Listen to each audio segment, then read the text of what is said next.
Godown మీదేనా?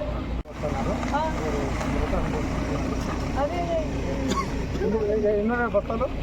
15 count చేసినావా? అదే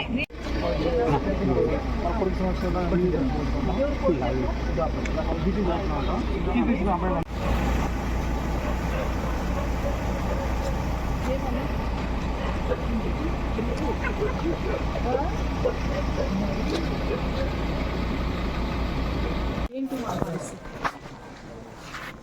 5 సంవత్సరాలు తిన్నారు, ఊరుకున్నాం. ఇప్పుడు మన ప్రభుత్వం వచ్చినప్పుడు మేము ఇవన్నీ సహించాం. ఖచ్చితంగా ఇది ఎవరైతే చేసినారో, నాకు తెలిసి ఎవరు చేసినారో, ఖచ్చితంగా వాళ్ళపైన యాక్షన్ తీసుకోవాలి. ఇది మాత్రం సీజ్ చేయాలి వెంటనే. ఈ గోడౌన్ సీజ్ చేయాలి. ఒక్క బ్యాగ్ కూడా బయటికి పోకూడదు. కౌంట్ చేసుకోండి. నేను ఉంటాను, చేసుకోండి. ఎన్ని బ్యాగ్స్ ఉన్నాయి? 100 ఉన్నాయి దీంట్లో.